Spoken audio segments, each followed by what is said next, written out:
At the Blue Max these days, at the Hyatt Regency O'Hare, you have a chance to see a dynamite entertainer, Frank Gorshin. He's going to be there through, let me see, Frank, 23rd. Uh-huh. You have a show that's really been getting some super good comments. I've just heard people just rave when they see you in person. Well, thank you. Thanks very much. You're not only an impressionist, but I guess that's probably the key that everybody remembers you by, the impressionist. But you sing, and you're a comedian. Yeah, a lot of people know me as the Riddler, from Batman. In fact, that's a lot of kids come to see me. As old as that series is, if somebody mentions Frank Gorshin, I guess if you mention the Riddler, automatically that's just associated with you. Yeah. It's funny how... Well, that's been played, in a refund situation for a long time, ever since the original shows were out. I guess that just shows the power of television, doesn't it? It sure does. Would you say that was one of your biggest roles? Well, I don't think it's one of my biggest roles. It was big from the standpoint that it was seen by more people than any of the roles I've ever done.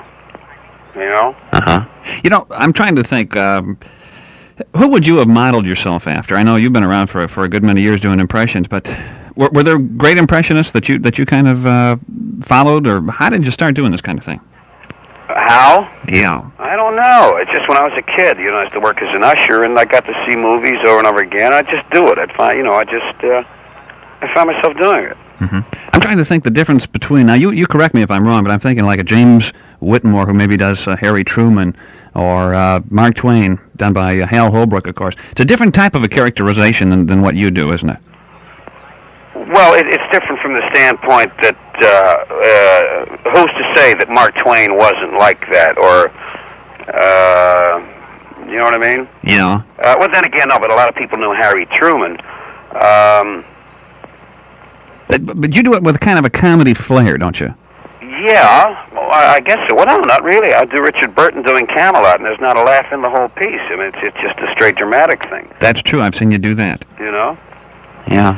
But I guess there really isn't any difference between, James Whitmore doing Harry Truman.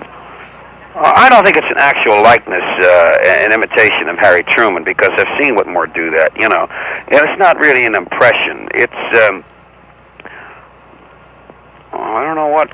Well, not impression in the sense that I think of impressions. When I say impressions, I mean actually doing Kirk Douglas and doing a couple of lines, and not spending a whole evening letting people get to know me, which is what James Whitmore does. And he's brilliant. He's brilliant doing that Harry Truman, and so is Hal Holbrook when he does the Mark Twain. Mm-hmm. Is it difficult for you? I know occasionally, and I certainly can't even put myself in the same boat with you, but I know occasionally they'll ask for a certain type of a voice, just even on a commercial spot that we may do here at the station. And it's very important for us to hear, maybe with an ear set, a headset, what the voice actually sounds like. How in the world do you do that when you're on stage and you jump from one character to another? Well, everything's relative. You get used to listening to yourself, and you listen to yourself doing other people, and you know what you sound like in relationship to the other people, and you do it enough times. I mean, it just becomes it becomes automatic then. Because when you hear it inside your head, it sounds different than obviously outside. Yeah, but it's again, I say, like the first time I heard myself, I thought, gee, I don't sound like that. But then I got used to what I sound like, and the same thing's true with impressions too. Everything's you start with something. I start with me, and everything is a degree or so many degrees away from me. Yeah, I've heard people say, well, when Gorshin does a characterization, not only does his voice change, but he actually takes on almost the physical characteristics. I suppose one helps the other if you actually start acting or having the movement of the character. Just thinking, if you think of yourself as that character, and all those things happen.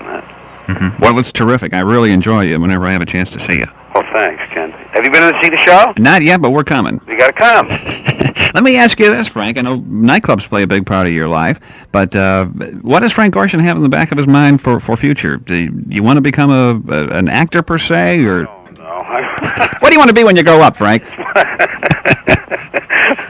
Now that I'm on my way,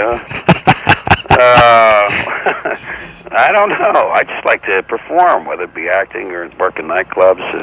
I don't know. Just keep doing what I do. I mean, you've done everything. You've recorded records, right? Yeah. And, well, when are you going to hang it up, Frank? Oh, yeah, I'm thinking about quitting now. How do I get out of it? Who do you have to know to get out of this business? Was it tough for you to get started? I know you didn't come from a show business family.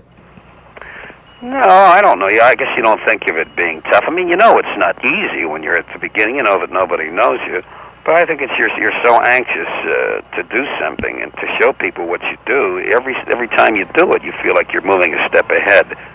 Mm-hmm. Did you find that you were entertaining, sort of like the? Yeah, when I was in high school, people or kids enjoyed, and people who enjoyed what I did whenever I did them. For relatives and for friends and so forth. Mm-hmm. I had a chance to talk with Mel Blanc, and I guess I'd put him in kind of the same ballpark with you. He's actually developed different characters' voices to fit cartoon characters, obviously. Yeah, he's great. Have you ever done anything like that? No, I've never done voiceovers. That might be kind of fun, although I don't know which. I suppose depending upon what your flair is for, which would be easier, trying to come up with a new voice or actually duplicating somebody else. I don't know. Well, it's doing somebody else I already do. But both of them have to be tough, I think. Well, how long does it take you to come up with a voice, Frank? For who is your hardest voice? Maybe that's a good one. I don't know. Well, I mean, once I've do them, they're easy. So it's relatively easy for you to talk to somebody and pick up. No, but I can't do anybody. No. Uh-huh. It's just either happens or it doesn't happen. I think it comes from me liking certain people. I see. Listen, it's very interesting, and I'm not going to put you on the spot and ask you to do any voices for us, but if people want to see you in the show, they can head up to the Hyatt Regency O'Hare at the Blue Max, now through, obviously, the 23rd of February. Right, yeah, Friday and Saturday there's 2 shows, and during the week there's 1 show at 9:15. Okay, and it's a long show, too. I understand there's no opening act. It's all Frank Gorshin. It's all me, yeah. Yeah. Frank, I've enjoyed this. Thank you. Ted, thank you, huh?